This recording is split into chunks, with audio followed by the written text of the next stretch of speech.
நடிகர் ரஜினிகாந்த் தமிழ் சினிமாவுல சூப்பர் ஸ்டாராக இருந்து வருகிறார். தற்போது 73 வயசுலயும் படு பிஸியா நடிச்சுக்கிட்டு வராரு. வேட்டையன் படத்தை முடிச்சுட்டு அதுக்கு அடுத்ததா லோகேஷ் கனகராஜ் இயக்கத்துல கூலி அப்படிங்கிற படத்திலையும் நடிக்க போறாரு. 73 வயசுலயும் பாத்தீங்கன்னா அவருக்கு அடுத்தடுத்து படம் காத்துக்கிட்டு தாங்க இருக்கு, அதுவும் ஹீரோவா.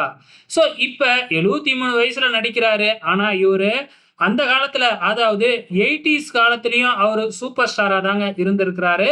அப்பவே பாத்தீங்கன்னா அவர் ஒரு முன்னணி நடிகரா தான் வந்துகிட்டு இருந்தாரு. அப்ப 80ஸ்ல நம்ம ரஜினிகாந்த் நடிப்புல பில்லா அப்படிங்கிற படம் ரிலீஸ் ஆனுச்சு. ஸோ அந்த படம் எவ்வளவு பெரிய ஹிட் அப்படிங்கிறது நல்லாவே தெரியும்.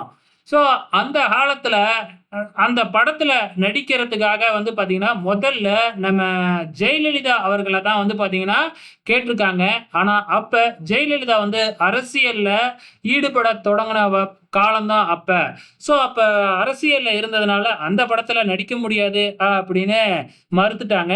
அதுக்கப்புறம் தான் ஸ்ரீபிரியா அந்த படத்துல நடிச்சிருப்பாங்க. சோ இத பாத்தீங்கன்னா ஜெயலலிதாவே பாத்தீங்கன்னா தான் கையால எழுதின ஒரு லெட்டர் மூலியமா சொல்லியிருக்கிறாங்க. காரணம் என்ன அப்படின்னு பாத்தீங்கன்னா, அந்த காலத்துல ஜெயலலிதா அவர்களுக்கு பாத்தீங்கன்னா சினிமா வாய்ப்பு குறைஞ்சிடுச்சு அப்படின்னு சொல்லி பத்திரிகையில எல்லாம் எழுத ஆரம்பிச்சுட்டாங்க. அதுக்கு பதிலடி கொடுக்கும் விதமா தான் நானா தான் சினிமாவை விட்டு விலகிட்டேன் அப்படின்னு சொல்லி அந்த லெட்டர்ல எழுதியிருக்கிறாங்க. ஸோ அந்த லெட்டரை இங்கிலீஷ்லயே எழுதியிருக்கிறாங்க. அவங்களோட ஹேண்ட் ரைட்டிங்கும் பாருங்க எவ்வளவு சூப்பரா இருக்கு. உங்களோட கமெண்ட்ஸை மறக்காம இந்த வீடியோ கீழே கமெண்ட் பண்ணுங்க.